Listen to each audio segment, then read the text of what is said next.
நாளைக்கு செப்டம்பர் 20ஆம் தேதிங்க பம்பை சர்வதேச ஐயப்ப பக்தர்கள் எல்லாம் ஒன்றா சங்கமிக்கிறாங்க. இது எதனாலன்னா சபரிமலையின் பெருமைகளையும் அதை உலகங்களையும் பரப்புவதற்காகவும் நோக்கமாக கொண்டுள்ளாங்க. திருவிதாங்கூர் தேவசம் போர்டு இந்த உலகளாவிய ஐயப்ப சங்கத்தை நடத்துகிறதுங்க. இது என்னென்னா, வெளிநாட்டில் வசிக்கும் மலையாளிகள் உட்பட பல நாடுகளின் பிரதிநிதிகள் இதில் பங்கேற்பார்கள். இந்த சங்கமம் பகவான் ஐயப்ப பக்தர்களின் ஒரு மாநாடுங்க.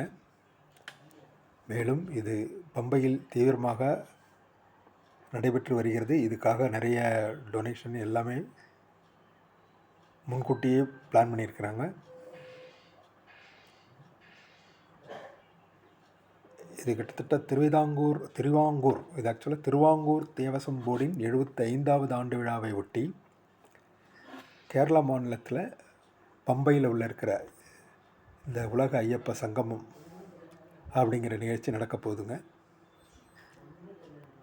கேரள முதல்வர் பினராயி விஜயன் தலைமையில்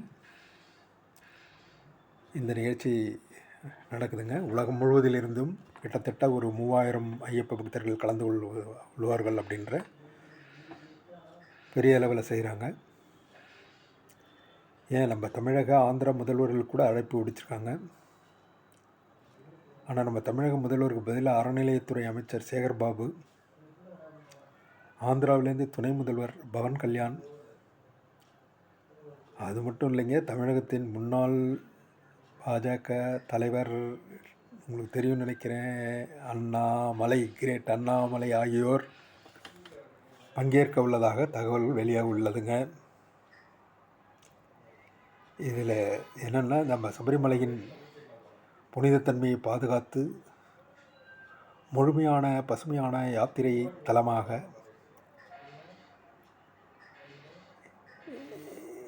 இதை மாற்றுவதற்காக அரசு மற்றும் தேவசம் போர்டு முயற்சிகளுக்கு பக்தர்களிடமிருந்து ஆதரவை பெறுதல், உள்கட்டமைப்பை உலகத்தரத்திற்கு மேம்படுத்த முதலீடு வாய்ப்புகளை அடையாளம் காணுதல், உலகளவில் ஐயப்ப பக்தர்களின் தரவுத்தளத்தை உருவாக்குதல் மற்றும் யாத்திரைகளை சீராகச் செய்ய ஒருங்கிணைந்த டிஜிட்டல் தளத்தை உருவாக்குதல் ஆகியவை இந்த உச்சி மாநாட்டின் நோக்கங்களில் ஒன்றாக இருக்குதுங்க.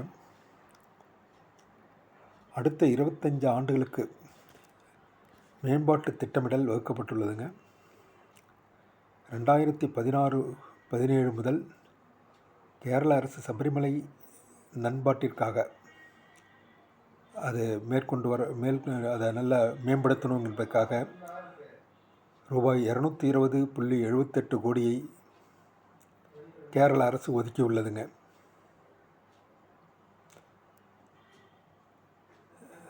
சங்கம நிகழ்ச்சி நாமும் கண்டுகளிப்போங்க. நன்றி, வணக்கம்.